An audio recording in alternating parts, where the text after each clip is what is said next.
Jalanguru Manangare. Good morning, Palangare. Good morning, everyone.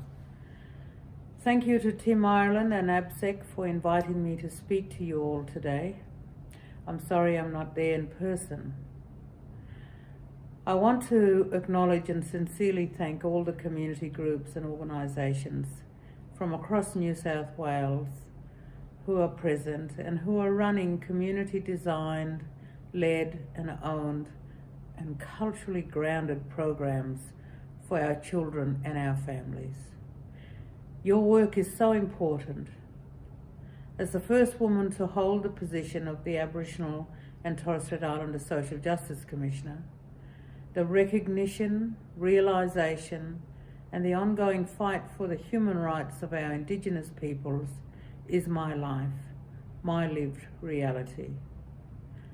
I know firsthand how difficult it is for organisations and peak bodies such as AbSec and others here today who do the critical social justice work of keeping our families and children together and the constant battles with what can seem like insurmountable political barriers.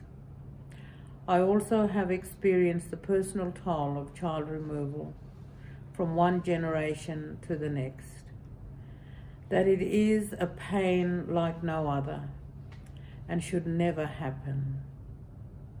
Like the theme of this conference, I am acutely aware of the importance of our families and kin, based in strong communities, bound together by our law and culture, that can drive healing, help in reconnection, and bring a resurgence of intergenerational care and responsibility for everyone and everything.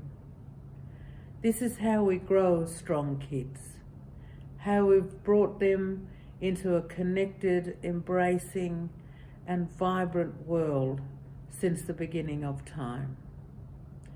This connection of family support, of motherly lineage and teaching was severed for so many who were stolen. But our stolen generation's resilience is like no other. Within the fabric of our society are our inherent and remarkable strengths, which include resilience and survival, enabling us to live beyond extreme and brutal assaults on our society and personhood. Still, the grief of disconnection from the places and people we belong to can be so overwhelming that it's indescribable. We talk about it as trauma, one that is intergenerational and complex, affecting us all.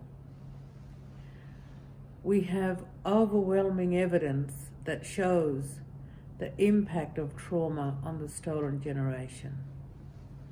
We know the same to be true of our children taken today. Their life outcomes can be so poor across a range of indicators, from education to health, employment, and life expectancy, that the removal of our children is one of Australia's most serious human rights concerns. Despite this evidence, Aboriginal and Torres Strait Islander children continue to be removed at an alarming rate. Our children make up over 36% of all children living in out-of-home care across the country and are 10 times more likely to be taken away from their families than non-Indigenous children. This rate is only increasing, evidence that the system is fundamentally broken. If we fail to change the course, the number of Aboriginal and Torres Strait Islander children in out-of-home care will more than triple over the next 20 years. I know many of you are all well versed in the numbers. They have always been shocking, unacceptable, and should never be our reality. The numbers must be reversed. For this to happen, we have to know the lives, the stories, and histories that sit behind the statistics. This data cannot remain faceless. It has to be told through our words and our experiences, our strengths and resilience, and our hope, commitment, and determination for a different future. I firmly believe that the strongest voice, the voice that provides us with solutions and the best possible pathway forward, is the voice of lived experience. These voices are on the ground, in our communities and families all across Australia. That is why in 2017, the first thing I did as the Social Justice Commissioner was to launch the Wi Yaniyu Dangani project, meaning women's voices in my language, Bunaba. Over the course of 2018, I travelled Australia to hear directly from Aboriginal and Torres Strait Islander women and girls about what matters to them, their strengths, challenges, aspirations, and solutions. It has been 33 years since the 1986 Women's Business Report, the last time we heard from our women and girls at the national level. Across the country, throughout the Wi Yaniyu Dangani engagements, our women were unequivocal when it came to the rights of their children to access culturally appropriate care and education, to be free from direct and systemic discrimination, and to remain deeply connected to their culture, families, and communities throughout their lives. Our women spoke about how they work around the clock in multiple roles, wearing many hats to keep our social infrastructure and communities functioning, while maintaining our cultural obligations. Women have also spoken about being the primary carers and nurturers, growing our children into healthy adults, ensuring they have the confidence and security to embrace all opportunities right from the beginning of their lives. Throughout the engagements, women discussed needing a system that enables them to be all of who they are, to do all their work, and to keep kids safe. They have spoken of needing holistic supports where education, regional economies, jobs, housing, childcare, and mental, spiritual health are all interconnected, while informed and grounded in our culture and lived realities. These are all the factors, the things we call social, cultural, and economic determinants that provide our children the lives they deserve, that are their rights. But it is these foundational rights to housing, food, education, health, and financial security that women have told me are far from guaranteed, and rather than actively realised through structural supports, are being undermined. It is the conditions of poverty, they said, that result in our children being stuck in a pattern of structural disadvantage where they can too easily be caught in the revolving door of institutionalization and lifetimes spent moving from child protection, juvenile detention, and adult incarceration. Women have said to me repeatedly that this is another stolen generation. Young people placed in out-of-home care are 16 times more likely than those who are not to be under youth justice supervision in the same year. It is perhaps most distressing that the Royal Commission into Deaths in Custody found a strong relationship between out-of-home care and deaths in custody. Of the 99 deaths investigated in 1991, it was found that almost half had previously been removed from their parents. As we all stand with Yundamu and call for justice to end deaths in custody, we have to call out these systemic failings, where the overrepresentation of children in care, driven and compounded by poverty, makes unimaginable crisis all the more likely in our communities.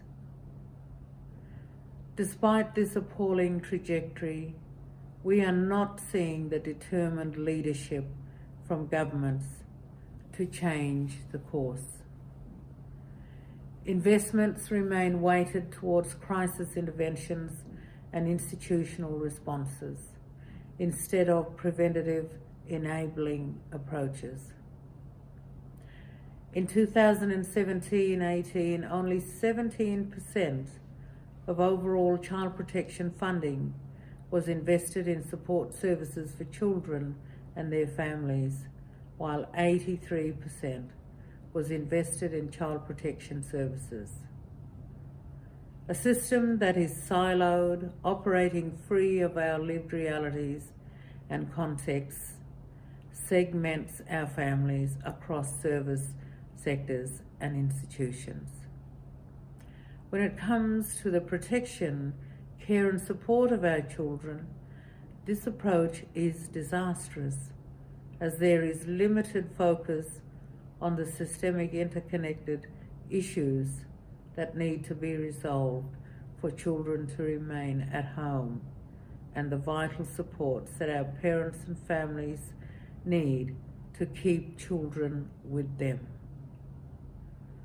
For example, women have raised issues of a severe housing shortage. With options and housing supports, this is particularly dangerous when women are needing to leave inadequate housing, overcrowding, and escape violence, abuse, and other harmful situations. All states and territories, having now introduced legislative timeframes prescribing specific time limits, typically between 1 to 2 years, for children to transition from out-of-home care to permanent care, parents are needing to quickly demonstrate that they have stable housing. Given the lengthy waiting times for a severely limited social housing stock and crisis and transitional housing, there is significant concern that Aboriginal and Torres Strait Islander women are at a high risk of losing their children permanently through no fault of their own, but rather as a consequence of systemic failures in housing policy and availability. The experience of child removals because of systemic failures is so common amongst our families that our women have spoken to me about their fear and avoidance of engaging with services that are meant to support them for the justifiable fear that it will tear their families apart indefinitely.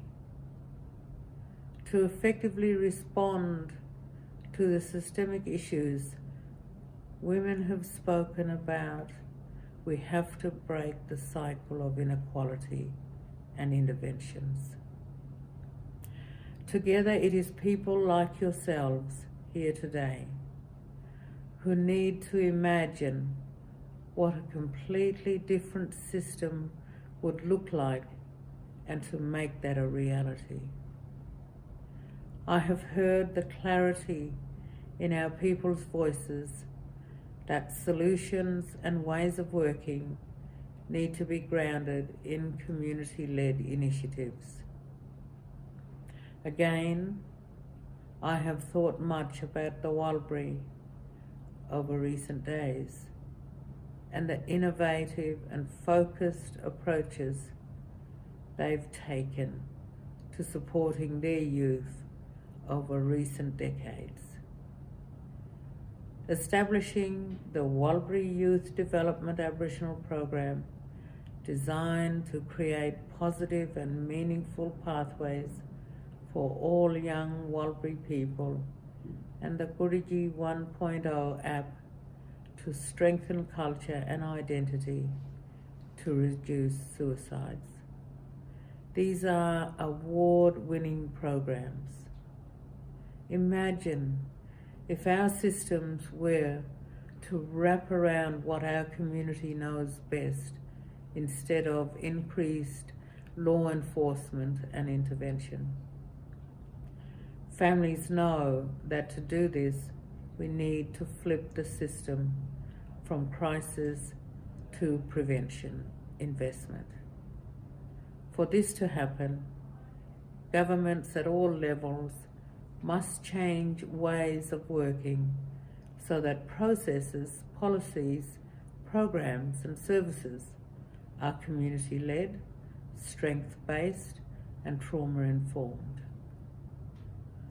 When it comes to working with our children at such formative, determining years of life, it is even more critical that we develop therapeutic supports and interventions designed to keep our children connected to who they are, to their country, kin, family, and communities. For this to meaningfully happen, we need wraparound supports for families and viable alternatives to all forms of institutionalization, so our children actually have the choice of staying in community and with extended family networks. In this respect, a genuine commitment to the Aboriginal and Torres Strait Islander child placement principle is so important. Women have reported to me the failure of the departments they work for in placing children with Indigenous carers, even when they recommend a suitable option. This should not happen. There has to be greater transparency and accountability for such decisions. We have the most extensive family and kinship system in the world, and in the absence of family, our people develop strong community and friendship networks. I guarantee with the right supports, we always have somewhere to place our children. We have to make this happen. Of course, these approaches and recommendations are not new. We all continue to raise them. There have been countless reports from the Royal Commission into Aboriginal Deaths in Custody to bringing them home, and the Royal Commission into the protection and detention of children in the Northern Territory, amongst many other reviews and inquiries. These are volumes of extensive research, thousands of hours of work, heartbreaking witness testimonies, and evidence-based recommendations, all of which have been shelved. At this point in time, with the evidence at hand and our voices singing out loud and clear in vigils and protests across the country, we need to put an end to governments, policymakers, and bureaucrats thinking they know our lives better than we do. They don't. This is why when we release We Yaniudangani, we will be calling for reforms that respond to what our women have said, that to be truly self-determining while rectifying injustices and disadvantages in our lives. We must be at every decision-making table, and our voices must be central to designing policy and legislation.